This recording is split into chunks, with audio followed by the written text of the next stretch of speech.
dengan lagu Tuhanlah kekuatan dan Mazmur. Tuhanlah kekuatan dan Mazmurku,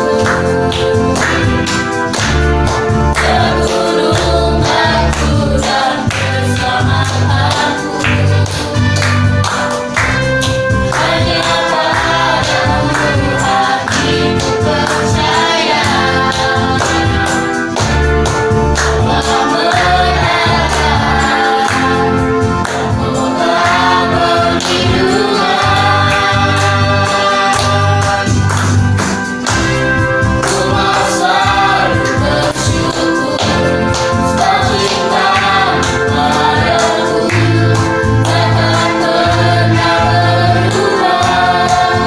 Hatiku percaya bahwa bumi bergoncang, gunung-gunung beranjak, namun kasih setiamu tak berhindari. Kita tetap bangkit berdiri, kita sambut dengan pujian yang mengatakan hati yang gembira adalah obat.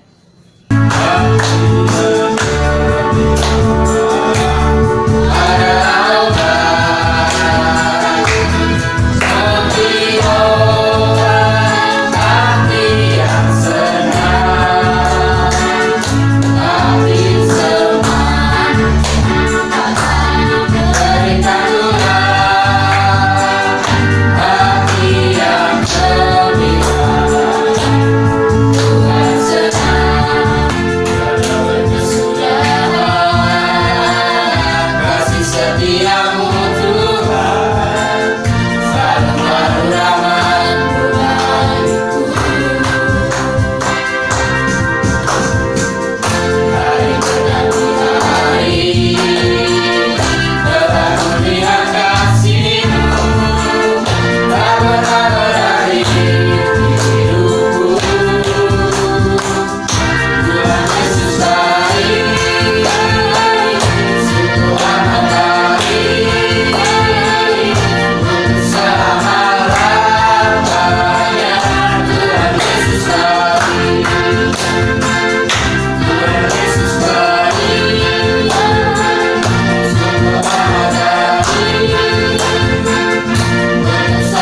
selama-lamanya. Tuhan Yesus baik. Selidiki aku, lihat hatiku, apakah ku sungguh mengasihi-Mu, Yesus.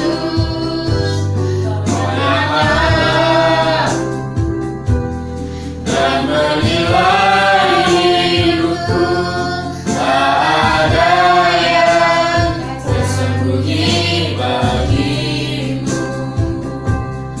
Aku lihat kebaikan-Mu yang tak pernah habis di hidupku.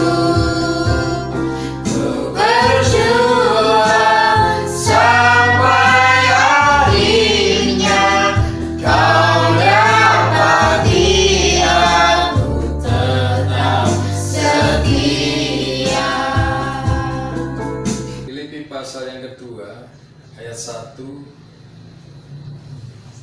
sampai dengan yang ke-7.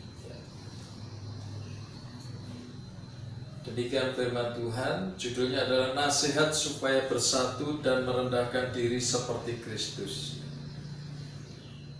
Ayat yang pertama, jadi karena dalam Kristus ada nasihat, ada penghiburan kasih, ada persekutuan roh, ada kasih mesra dan belas kasihan. Karena itu sempurnakanlah sukacitaku dengan ini. Hendaklah kamu sehati sepikir dalam satu kasih, satu jiwa, satu tujuan, dengan tidak mencari kepentingan sendiri atau puji-pujian yang sia-sia. Sebaliknya hendaklah dengan rendah hati, yang seorang menganggap yang lain lebih utama daripada dirinya sendiri. Dan janganlah tiap-tiap orang hanya memperhatikan kepentingannya sendiri, tetapi kepentingan orang lain juga. Hendaklah kamu dalam hidupmu bersama menaruh pikiran dan perasaan yang terdapat juga dalam Kristus Yesus, yang walaupun dalam rupa Allah, tidak menganggap kesetaraan dengan Allah itu sebagai milik yang harus dipertahankan, melainkan telah mengosongkan dirinya sendiri dan mengambil rupa seorang hamba dan menjadi sama dengan manusia. Saya lanjutkan ayat 8. Dan dalam keadaan sebagai manusia, ia telah merendahkan dirinya dan taat sampai mati, bahkan sampai mati di kayu salib. Ya, sampai di situ. Puji nama Tuhan. Ayat 1 sampai dengan yang keempat, ini berbicara tentang satu hal. Jangan mementingkan dirimu sendiri. Jangan mementingkan diri sendiri. Jadi 1 sampai 4 ini merupakan sebuah nasihat bagaimana Rasul Paulus ini melihat sumber segala persoalan itu terletak karena seseorang itu mementingkan dirinya sendiri.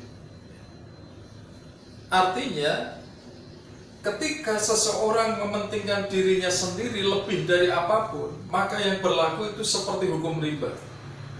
Hukum rimba itu prinsipnya adalah mementingkan diri sendiri. Siapa yang kuat, dia yang menang.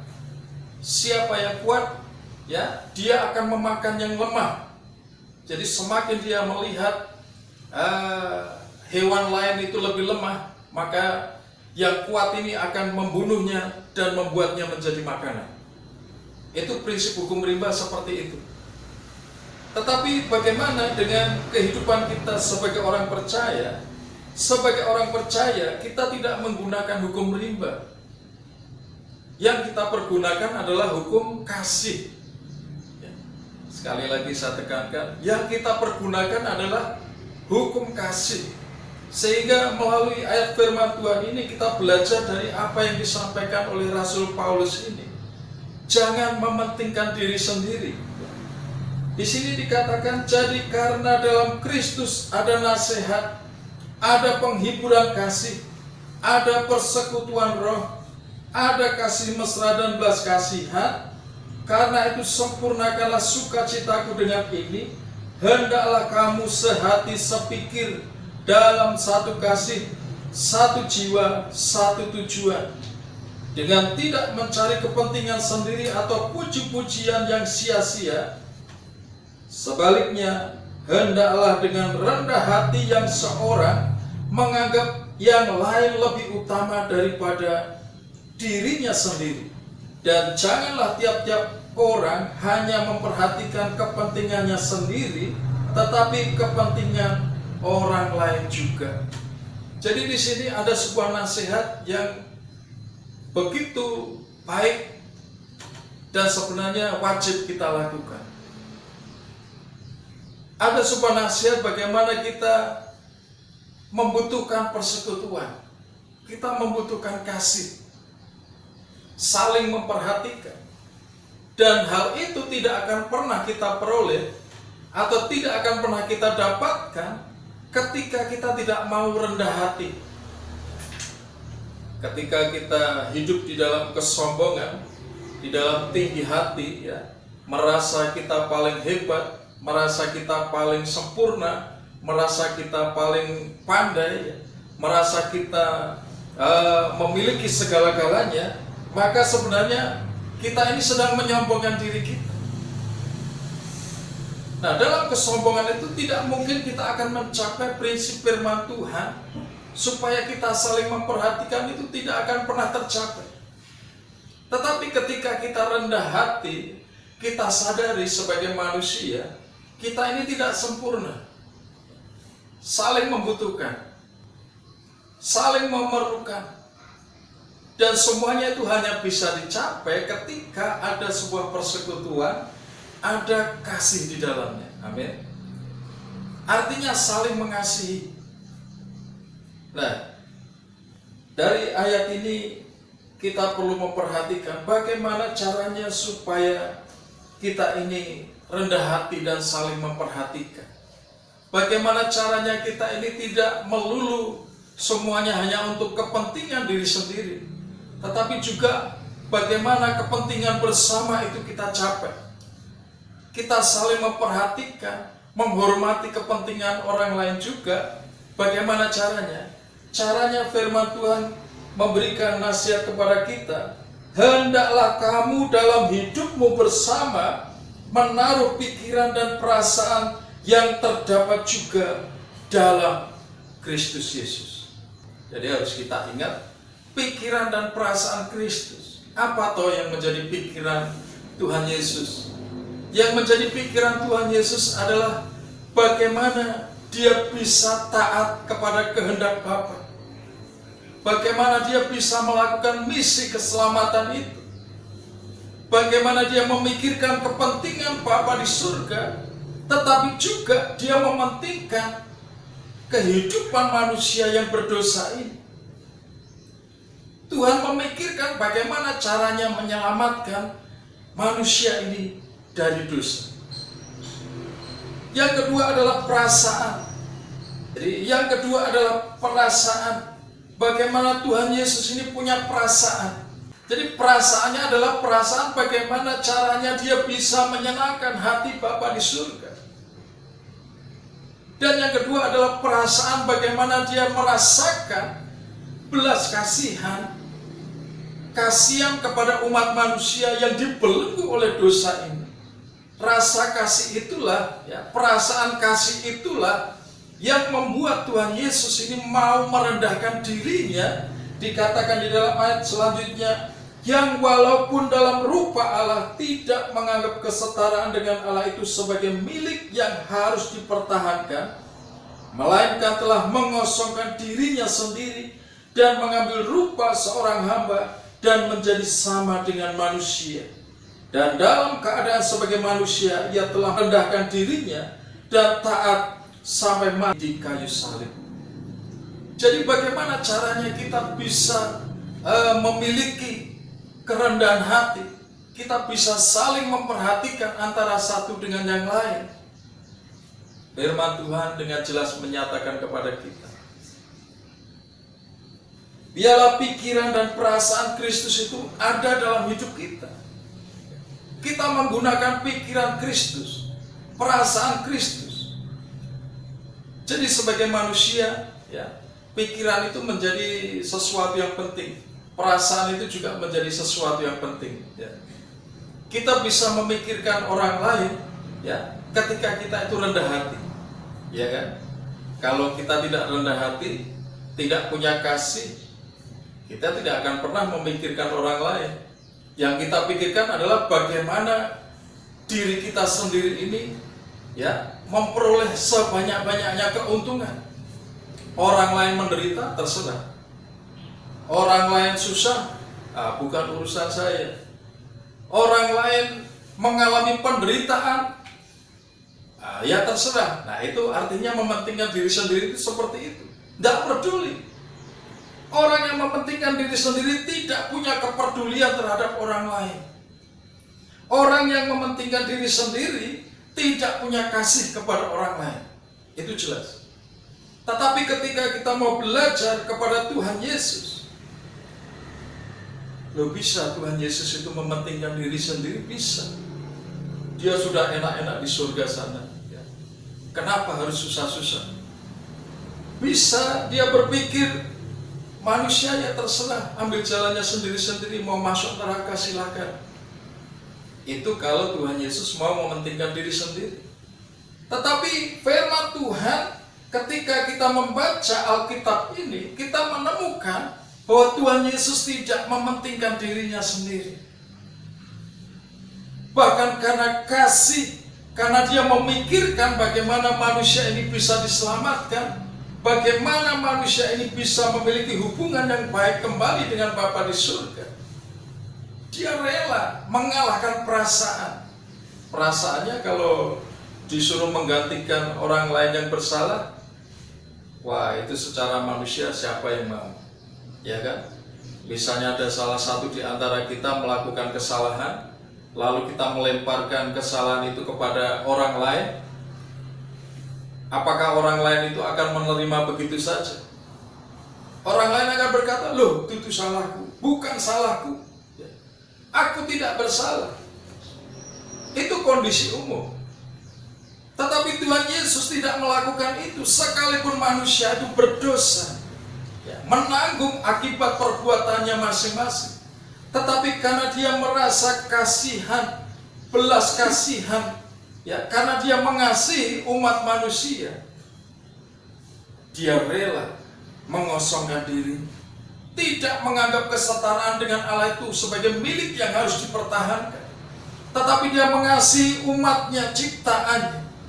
Dia rindu menyelamatkan mereka dari kuasa dosa. Oleh karena itu dia turun ke dalam dunia.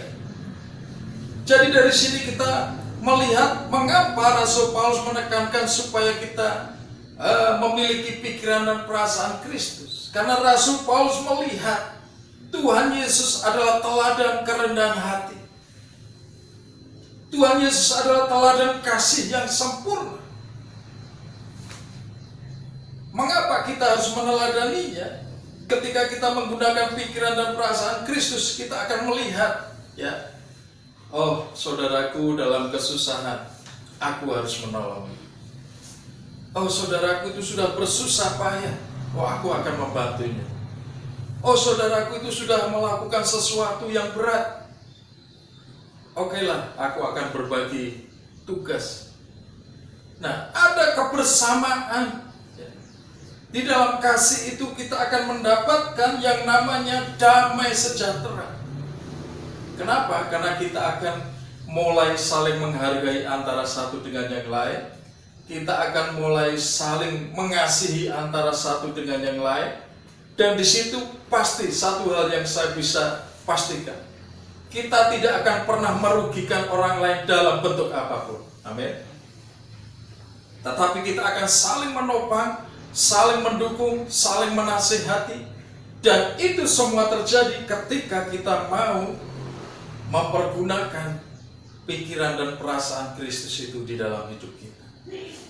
Dia yang begitu luar biasa, yang begitu memiliki kemuliaan, itu saja dia rela meninggalkannya hanya untuk menyelamatkan umat manusia. Itu terjadi karena dia begitu mengasihi. Jadi dengan kata lain, mari kita teladani kehidupan Kristus itu dalam kehidupan kita. Disitulah kita mengerti bahwa di dalam kasih Kristus, ketika kita mau mempergunakan pikiran dan perasaan Kristus, kita akan mencapai yang namanya persekutuan di dalam Tuhan. Kita akan mencapai yang namanya kasih mesra. Kita akan melakukan yang namanya belas kasihan. Ketika kita hidup sesuai dengan firman Tuhan, saya yakin dan percaya bahwa Tuhan itu tidak akan segan-segan memberkati kita semuanya. Di dalam kasih kita akan hidup secara rukun. Dan firman Tuhan berkata, ketika saudara bersaudara itu hidup dengan rukun, maka kesanalah Tuhan itu akan memerintahkan berkat. Ini adalah janji firman Tuhan. Saya rindu kita mengalami janji itu. Saya rindu janji berkat itu terjadi di dalam kehidupan kita semuanya, di dalam keluarga kita ini. Dan saya rindu bahwa kasih Kristus itu kita lakukan dalam hidup kita. Tuhan memberkati kita semuanya.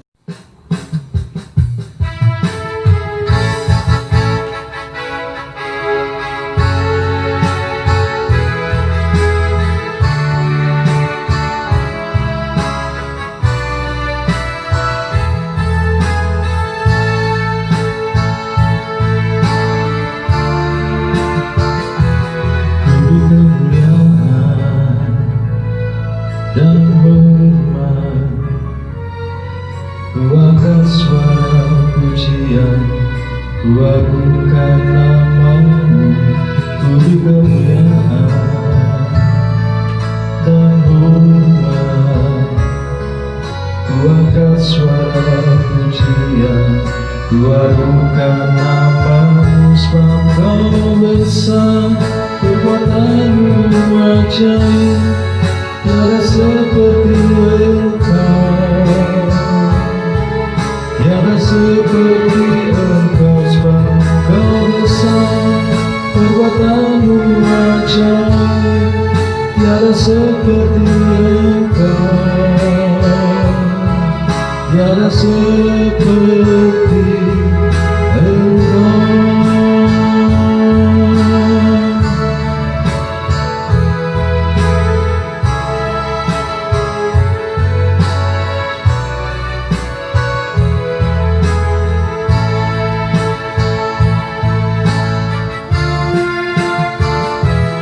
Beri kemuliaan dan hormat, ku angkat suara pujian, ku adukan namamu. Beri kemuliaan dan hormat, ku angkat suara pujian, ku adukan namamu sebab kau besar, perbuatanmu ajaib, tiada seperti engkau, tiada seperti engkau sebab kau besar, perbuatanmu ajaib, tiada seperti engkau, tiada seperti engkau. Perbuatanmu ajaib, tiada seperti engkau, tiada seperti engkau sebab kau besar, perbuatanmu ajaib, tiada seperti engkau, tiada seperti engkau. Kau besar, perbuatanmu ajaib, tiada seperti engkau, tiada seperti engkau sebab kau besar, perbuatanmu ajaib, tiada seperti engkau, tiada seperti engkau. Tiada seperti engkau, tiada seperti